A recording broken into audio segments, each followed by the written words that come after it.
I don't even have a real bookmark. I'm using like this Bath and Body Works coupon that I got in the mail.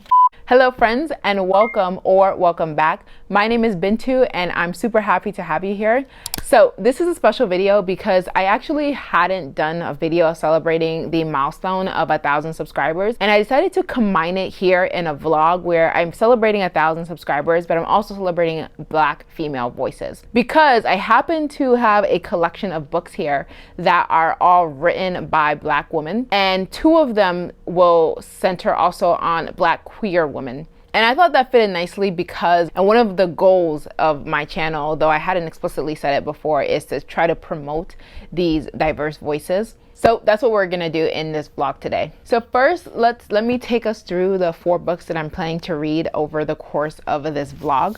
The first one, Wayward Lives, Beautiful Experiments, Intimate Histories of Riotous Black Girls, Troublesome Women, and Queer Radicals. You can kind of tell I've already actually started this. I started reading it last night and I am about 160 pages in. I'm about halfway through the book. It may not look like it, but there's like a chunk here that is mostly just notes for this book. But this book basically tells the stories of young Black women in the cities of New York and Philadelphia. This is generally during the Great Migration, where there was a mass exodus of Black people from the South looking for opportunities in the North. And she's focusing on the voices of Black girls, young Black girls, and specifically on, and so it's like intimate histories. It's about their intimate lives, both sexually and also the family lives of these young women and the ways that they are expressing their freedom in a society that's like trying to repress them.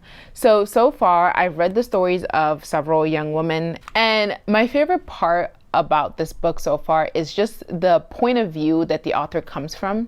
She discusses the perspective that outsiders may view these women with, and she's trying to tell the story from a very, very different perspective. One that celebrates them trying to express their freedom rather than condemning them for acts that are riotous or against the norm. So far I am enjoying this, and I'm gonna hope to finish it tonight. I can definitely do that. And then hopefully then I'll check in later and see how much further I get through this. Second book we have is Beloved by Miss Toni Morrison. Now I have no idea what this book is actually about. I picked it up because I was so impressed by her writing in The Bluest Eye that I knew that I needed to read more by her. And this was like front and center at the bookstore, so I grabbed it really quickly, and I'm looking forward to reading this and seeing what this is all about. The third book is Sister Outsider, Essays and Speeches by Audre Lorde. And this book looks like it's just a collection of essays and speeches that describe her take on racism and sexism, homophobia. So this will be interesting to read. I've never heard of this woman, but apparently she has excellent prose, so I'm looking forward to reading this. And the last thing I picked up was Hood Feminism, and this is Notes from Women That a Movement Forgot. Now, actually, I've seen this on BookTube before, but I thought it was fiction. I think because of the title and the cover, I thought it was just going to be like a fictitious story, but it's actually nonfiction, and it talks about, I believe, the feminist movement and how it has maybe elevated white women but forgotten about Black women. That's what I gather so far. So I'm definitely looking forward to reading this and learning more about her take on this matter. So those are the 4 books for this vlog, and looking forward to providing some updates as I get through these books. Currently, I have the audiobook for Wayward Lives and for Beloved from my library, so that's why I'm starting with these 2. So once I finish this, I'm probably gonna move on to this. And I have the audiobook for these guys on hold, and it should be available within another week or 2, and then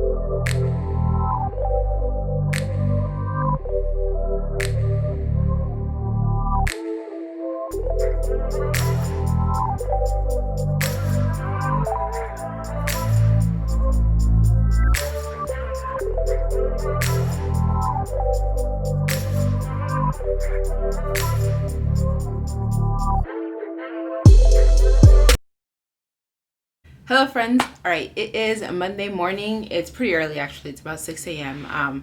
I have my first day of orientation for my new job today. So I'm gonna head out pretty soon, but I wanted to catch you guys up on some of the reading that I got done over the weekend. So Wayward Lives Beautiful Experiment, I was able to finish on Saturday as predicted, and it was also a 5-star read as predicted. So a little bit more context about this book. I think I mentioned this earlier, but the book follows the stories of young Black women in New York City and Philadelphia at the start of the 20th century. Where these women are stuck in roles of servitude basically to white families, and even though they aspire for so much more for themselves and for their children, they're unable to get the jobs that'll help them do that. And so what she does is she sets up their stories, and there's like a whole cast of characters in this book, and they are real life people, by the way. I say characters, but this is nonfiction, so these are real life women. And she sets up their lives as these experiments in waywardness, which she defines as the untiring practice of trying to live when you were never meant to survive. And so throughout a lot of the lives and the stories of these young women, you kind of see how their intimate lives were policed and criminalized. And this includes their relationships. So what they considered to be marriage wasn't considered marriage within the law because it wasn't technically legal, but they were living with partners and having children out of wedlock and being called prostitutes for these acts. And then they were taken and thrown into these reformatory schools, which were basically gateways to get them to working in servant positions where there was a huge demand but not a whole lot of supply. And one thing she does in this book also is traces back how these deviant family structures and the creation of the ghettos in these cities are directly tied to slavery. And I learned about the tenement housing law and the vagrancy laws that had a profound effect on these young Black women, landing a lot of them in prison because of the way the police were able to enter their personal homes and criminalize them for acts that they either haven't done or the police thought they would do in the future. So they were punishing them for a future crime that they haven't yet committed.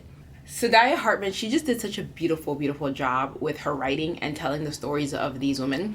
I feel like in this first read through, I read it very academically. The reason is because this book was actually recommended to me by my professor. And I think for that reason, I took a very academic approach to it, which is fine because I got a lot of information from it that way. But I think that I want to reread this book where I just read it for the story. So I'm not like taking notes or anything. I'm just listening to the stories of these women. I'm not sure which way she meant for someone reading this to read it, but I want to have both experiences. So this is a book that I want to eventually reread.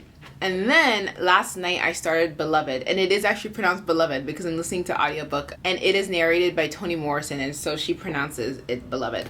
And I got about 100, I think exactly 100 or 101 pages in through the book last night.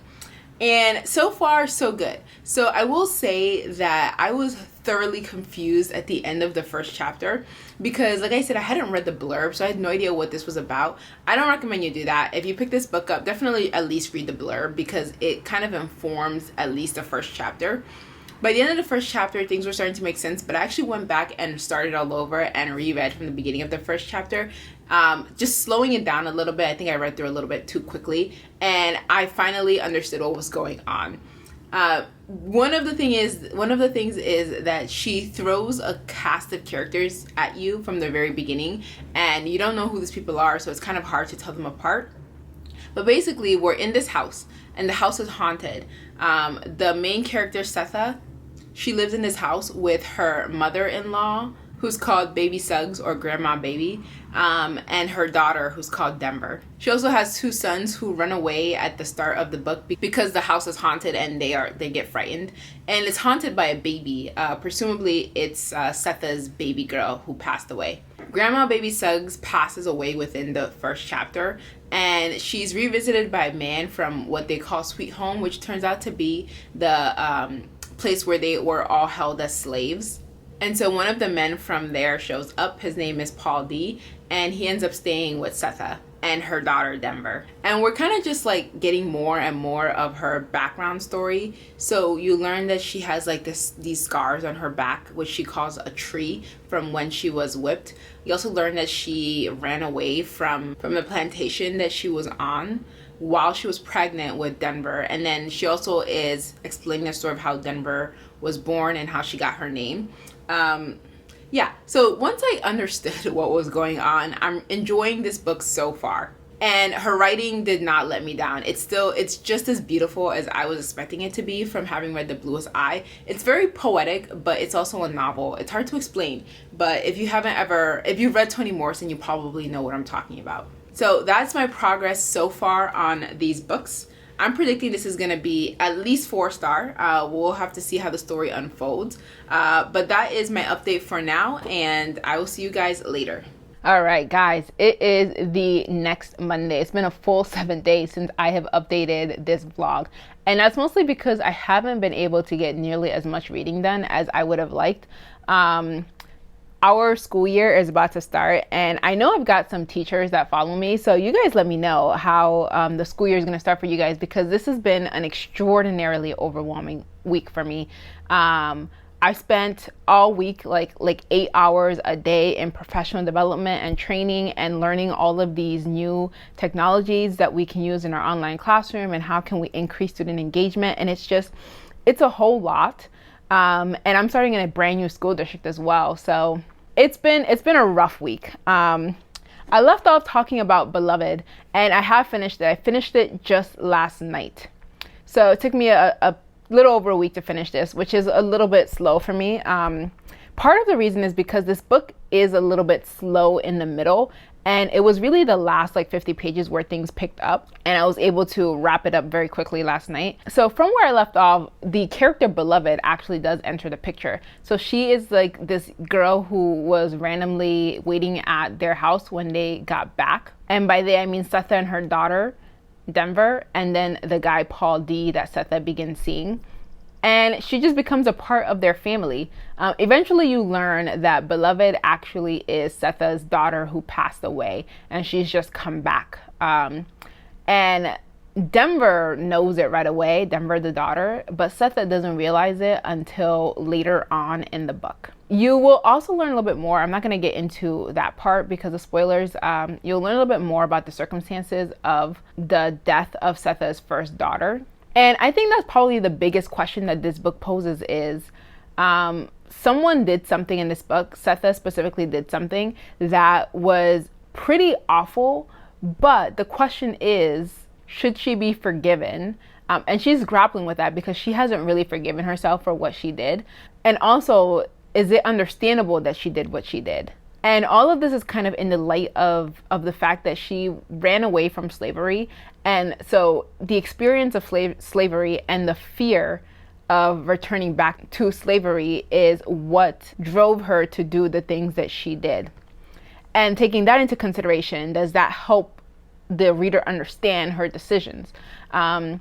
I like that about this book. I like that it really made you think about those things. Writing style, classic Toni Morrison. It's very poetic. I feel like that got a little bit in the way with this book, maybe because it's a little bit longer than The Bluest Eye, but the way that it was written, at times I was a little bit confused as to what was going on, or I just thought it was a little bit too vague. So flowery writing sometimes can just get in the way of the understanding of the book.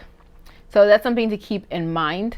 Yeah, overall, good book. I was not expecting it to be like this magical realism book that I mean, I had no expectations whatsoever. So it kind of took me by surprise. And I am still going to be picking up some more Toni Morrison in the future. I just like the topics that she writes about and how all of them they're not like typical, and they're not easy topics either. She doesn't shy away from dealing with tough topics in her books. So, yep. Now, as for the rest of this vlog, like I said, I'm going to end the vlog here, which means that I didn't get to reading Hood Feminism and Sister Outsider.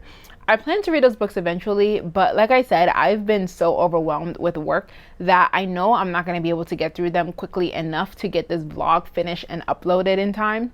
So I'm not going to be able to read those in this vlog. However, when I do get to them, probably during September, I will make sure to make a continued video discussing those books because I do want to read them and talk about them. It actually kind of works out because I don't even have the audiobooks for those from my library yet. I'm still on the wait list for them, so I wouldn't be able to start them quite yet.